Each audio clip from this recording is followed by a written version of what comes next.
የዕለቱ ምንባብ ሉቃስ ምዕራፍ 23 ቁጥር 28 ለራሳችሁና ለልጆቻችሁ አልቅሱ ይላል። ጌታችን ኢየሱስ ክርስቶስ በዕለተ ዓርብ እንዲሰቀልና እንዲሞት በካህናት አይሁድ፣ በሕዝብ ሽማግሌዎችና በጻፎቻቸው ግፊት በወቅቱ ገዥ በነበረው በጲላጦስ ዳኝነት ፍርደ ገምድል ፍርድ ተፈርዶበት ብዙ ግርፋትና ድብደባ ተፈጽሞበታል።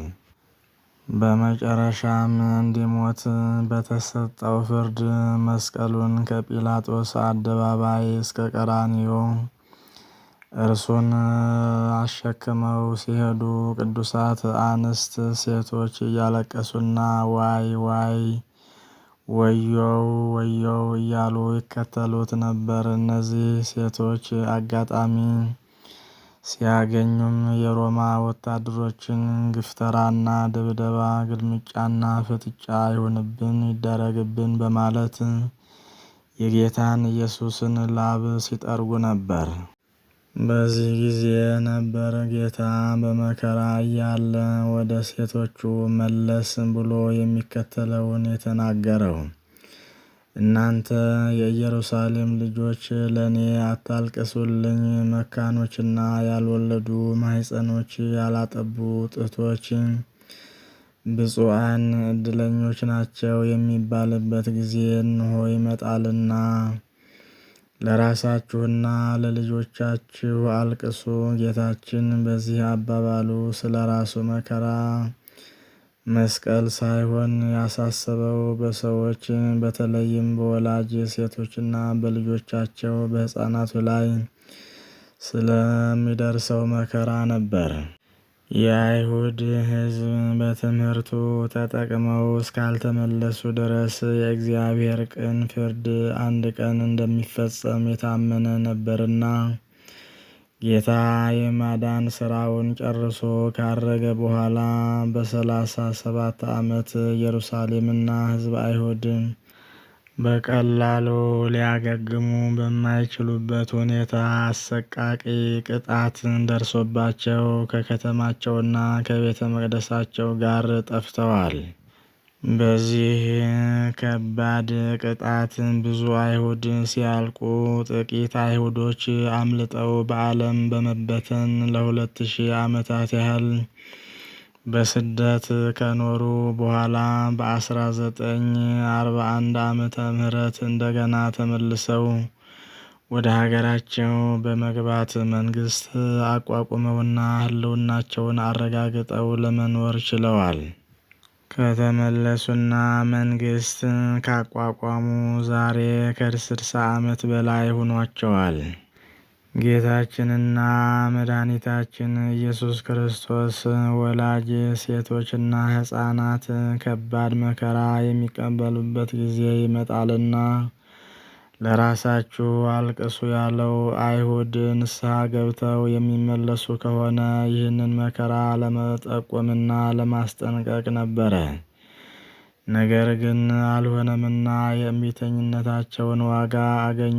ከዚህ የጌታ ቃል የምንማረው ትምህርት ለሚወልዱ፣ ለሚያጠቡና ለሚያሳድጉ ሴቶችና ለሕፃናት ልዩ ትኩረት መስጠቱን ነው። መከራ ሲመጣ የተወሰነ ህብረተሰብን ብቻ ሳይሆን ሽማግሌውንም፣ ወጣቱንም፣ ወንዱንም፣ ሴቱንም፣ ጎረምሳውንም፣ ሕፃኑንም ሳይለይ ሁሉን ያጠቃል።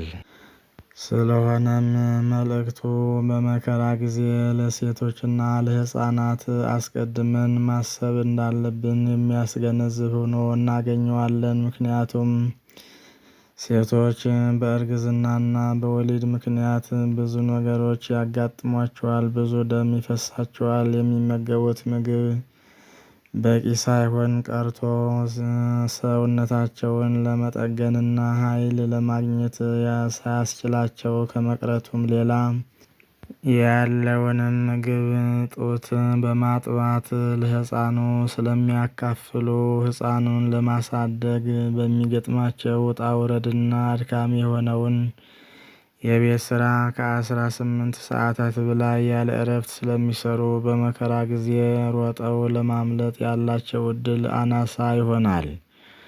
ሕፃናትም ከዕድሜ አንጻር ሮጠው ለማምለጥ ይቸገራሉ። በዚህ ሁሉ በእነዚህ ላይ መከራው ስለሚጸና ጌታ ለእነዚህ ትኩረት ሰጥቶ ተናግሯል።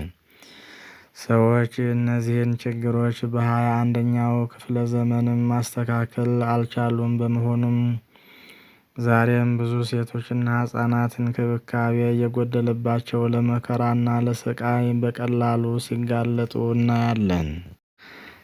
ብዙ ወንዶች ሚስቶቻቸው ነፍሰ ጡር በሆኑበት ጊዜ ከእርግዝና እስከ ወሊድ ከዚያም በኋላ የሚያስፈልገውን ክትትልና እንክብካቤ በጤና ባለሙያ እንዲያገኙ አያደርጉም። ይልቁንም እናቶችን ለባሰ ችግር ሊያጋልጧቸው የሚችሉትን ባህላዊ ጎጂ ድርጊቶችን ማለትም በእርግዝና ጊዜ ሆዳቸውን በቅቤ በማሸት፣ ስራ በማብዛት፣ የተመጣጠነ ምግብ ባለመስጠት ህመም እንዲጸናባቸው ይደረጋሉ። በምጥ ጊዜም ያለ ሐኪም እርዳታ ራስ በራስ እንዲወልዱ ይደረጋሉ። ከወሊድ በኋላም እንግዲህ ልጅ እንዲወርድ በሚል አጉል ልምድና በምጥ የተጎዳውን አካላቸውን በመነቅነቅና በወስፌ ቅቤ እያስነኩ የሴቲቱን ጉሮሮ በመውጋት በስቃይ ላይ ስቃይ ይጨመርባቸዋል። ይህ ሁሉ አሰቃቂ መከራ በሴቶች ላይ እንዲደርስ መፍረድ በጣም ትልቅ ኃጢአት ነው። ስለሆነም ለእናቶቻችንና ለእህቶቻችን እንዲሁም ለሕፃናትና ለሽማግሌዎች ክብር እንድንሰጥ ያስፈልጋል።